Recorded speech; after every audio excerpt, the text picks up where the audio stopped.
नमस्कार। चलिए आज बात करते हैं छत्तीसगढ़ के बिलासपुर की एक ऐसी कहानी की जहां एक खौफनाक किंवदंती और एक दर्दनाक हकीकत एक दूसरे में उलझी हुई हैं। ये कहानी है तारबहार रेलवे क्रॉसिंग की। कहानी की शुरुआत इसी एक रहस्यमयी बात से होती है। सोचिए, एक ऐसी जगह जहां कुछ लोगों का मानना है कि गुजरा हुआ कल आज भी जिंदा है, पर सवाल यह है कि आखिर कैसे? चलिए पता लगाते हैं। तो इस कहानी के सेंटर में हैं दो चचेरे भाई। एक है वैभव और दूसरा राहुल। वैभव, जो बिलासपुर का ही रहने वाला है, उसे इन कहानियों के बारे में पता है। और दूसरी तरफ है राहुल, जो शहर में नया है और इन सब बातों पर बिल्कुल यकीन नहीं करता। और उनकी इस कहानी का स्टेज है वही बदनाम तारबहार रेलवे क्रॉसिंग। तो यहाँ ना दो बिल्कुल अलग नजरिए आपस में टकराते हैं। एक तरफ है राहुल, जिसका मानना है कि हर चीज के पीछे कोई लॉजिक होता है, और दूसरी तरफ है वैभव, जो वहां का रहने वाला है और सुनी सुनाई बातों को पूरी तरह से नजरअंदाज नहीं कर पाता। और बस यही टकराव कहानी को मजेदार बनाता है। तो अब सीधा चलते हैं उस रात में जब इन दोनों भाइयों का पहली बार उस क्रॉसिंग के अजीब से माहौल से सामना हुआ यूं कि देर रात घर लौटते समय वैभव ने कहा कि चलो लंबे रास्ते से यानी ब्रिज से चलते हैं। रात में पटरियों से गुजरना सही नहीं है। लेकिन राहुल कहाँ मानने वाला था। उसने इसे वैभव का वहम कहकर टाल दिया और शॉर्टकट लेने पर अड़ गया। और फिर जैसे ही वह क्रॉसिंग के पास पहुंचे, उन्होंने एक बहुत ही अजीब नजारा देखा। सोचिए, इतनी रात गए एक छोटी सी बच्ची अकेले रेल की पटरियों पर खेल रही थी। उस सन्नाटे में ये मंजर किसी के भी रोंगटे खड़े करने के लिए काफी था। इससे पहले कि वो दोनों कुछ समझ पाते, एक आदमी न जाने कहां से आया। उसने बच्ची को जोर का थप्पड़ मारा और उसे खींचते हुए अंधेरे में गायब हो गया। ये सब कुछ इतनी तेजी से हुआ कि दोनों ने सोचा कि शायद कोई पारिवारिक मामला होगा, और वो आगे बढ़ गए। अगली शाम राहुल के मन में खलबली मची हुई थी। वो अब भी यही मान रहा था कि ये सब अंधविश्वास है और कुछ नहीं। तो अपनी बात को सही साबित करने के लिए उसने फैसला किया कि वो अकेले जाएगा उसी क्रॉसिंग पर। और उस रात जो हुआ, उसने राहुल के होश उड़ा दिए। पहले उसे वही लड़की फिर से पटरियों पर दिखी, पर इस बार जब वो उसके पास गया तो वही आदमी फिर से प्रकट हुआ और सीधे राहुल से कहा, आज तू भी मरेगा।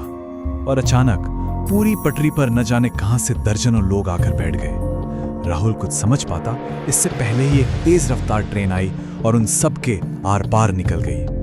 जब राहुल ने डरते डरते अपनी आंखें खोली तो चारों तरफ इंसानी शरीर के टुकड़े बिखरे पड़े थे। ये नजारा देखकर राहुल की तो रूह ही कांप गई। वो पागलों की तरह वहां से भागा।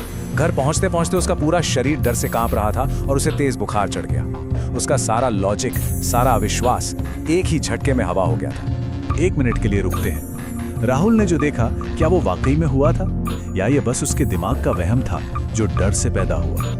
इस सवाल का जवाब हमें कहानी के दूसरे हिस्से में यानी हकीकत में मिलता है। तो अब इस भूतिया कहानी को थोड़ी देर के लिए साइड में रखते हैं और उस असली घटना की तरफ चलते हैं जिसने इन कहानियों को जन्म दिया। एक ऐसी सच्चाई जो किसी भी डरावनी कहानी से कहीं ज्यादा दर्दनाक है।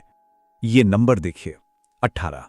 सिर्फ एक नंबर लगता है ना, लेकिन इस एक नंबर के पीछे 18 जिंदगियों की वो दर्दनाक कहानी छिपी है जो उसी तारबहार क्रॉसिंग पर हमेशा के लिए खामोश हो गई। हुआ ये था कि साल 2011 में इस क्रॉसिंग पर एक बहुत ही भयानक हादसा हुआ था।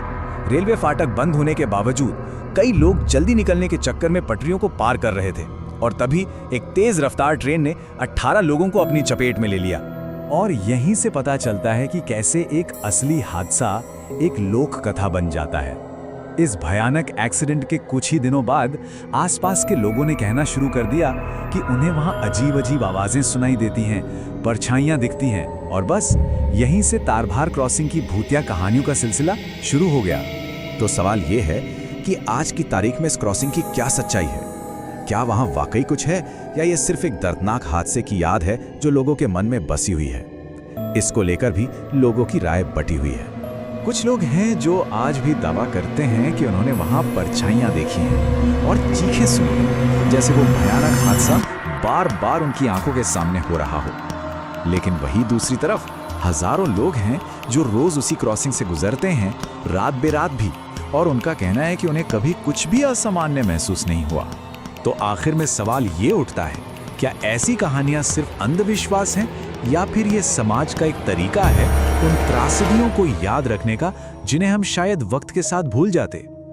ये कहानियां भले ही एक डरावने रूप में उन 18 लोगों की याद को जिंदा रखती हैं। सोचने वाली बातें हैं ना?